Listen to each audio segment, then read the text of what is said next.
The idea that the value of somebody's life is compromised is just not okay. How can I participate in this issue?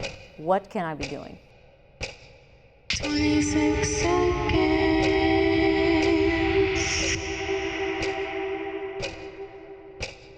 26 seconds.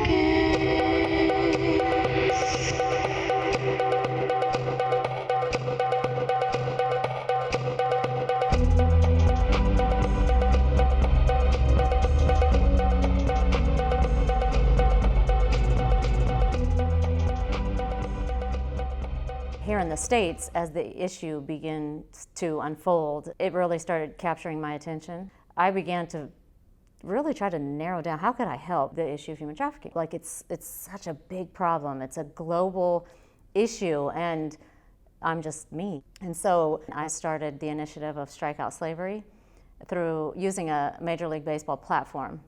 Let's see what we can do and show Major League Baseball that there is a way to communicate and educate in a palatable and powerful way to communities at a baseball game. So that is what we did. We had a family festival inside the stadium and a baseball game and then an after-game concert to help create awareness about human trafficking in our particular area, but also nationally. There were 20 booths filled with NGOs and law enforcement, people that help with human trafficking, and we just educated the heck out of the people. We had survivor advocates there who could speak out into the crowd. And then after the baseball game, we had Nick Jonas perform a concert for us, and we had nearly 25 to 30,000 people stay after the game. The exact people we needed to dial in on, the young females, were there to watch him, or the ones that we got to speak directly into. My message throughout was, this is an opportunity for you to get the right information in the right way and help teach your kid in a safe way. And if you don't, the internet will be happy to do it, or perhaps his peers will do it, or even perhaps, God forbid, they become victims themselves. We really made it a safe environment to learn about an issue like this. Where I felt the biggest need was in the way of human trafficking victims, survivors. How do you have a healthy, thriving life? Thus was born Open Gate International. Open Gates is an acronym really for who we stand for. We want to serve the oppressed, the powerless, endangered, and neglected populations through a global alternative of training and employment. At the end of the rehabilitative process for these survivors that are rescued, there was no reintegration plan. There was no vocational training or a plan for employment. And so if that doesn't happen, by default, they're going to get sucked right back into what they've been rescued out of. So we started the culinary program. She said, I can't go all over the world and do all of this humanitarian efforts and neglect the vulnerable populations that are right in my own backyard. And so we started right here in Orange County. I was so broken when I came here and Deidre Pujols was doing a promo video.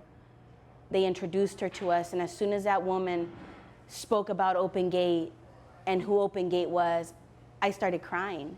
One of the unique things about our vocational training program is that we have incorporated a life skills element to it. What I've done is I have taken some very basic character building principles and I've inserted them into the culinary program. So we teach our students about things like positive attitude, enthusiasm. Because a lot of them come from very traumatic situations, I also inserted a component about bitterness and resentment and holding unforgiveness towards people that have hurt you. And then also dealing with things like guilt and shame and condemnation, teaching them to be a punctual employee, a person of integrity. We teach them about the importance of excellence in the workplace, conflict resolution, basic things that they're going to need to be a successful employee, not only just barely getting by, but thriving in their new environment. Those students that are willing to roll up their sleeves and dig in their heels and really go after this thing with everything they have, we have watched tremendous breakthrough happen for students. The most important skills that I received were the life skills on the importance of being a person of integrity, forgiveness, how important that is, enthusiasm, and being a team player. The life skills are they just radicalized my life. Just because I failed in the past doesn't make me a failure. It's not who I am. So those teachings have truly impacted me. I'm taking them home. I'm applying them with friendships, relationships, my children, myself. We had a young lady come into our program who had been trafficked by the Mexican cartel. Not only was she sex trafficked, she was starved, she was beaten, she was thrown into a hole, she was kept captive, she was forced to carry drugs over the border. Her children were taken from her, she lost her marriage.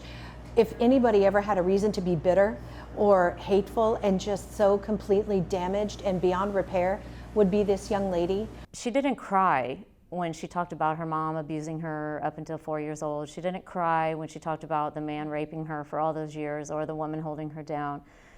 She cried when she had an encounter with Jesus. But she was without a doubt one of our most resilient, one of our most dedicated, passionate students. We have created an opportunity for them where they thrive and they graduate and they move into pursue their passions. We're so much stronger and can do so much more together when we partner with people. There's no need for me to really go in and start something that's already existing. We're going to continue to build up Open Gate International. We're going to continue to help support NGOs. I am a strong believer that it will take an alliance of groups, people, organizations to make a dent in human trafficking.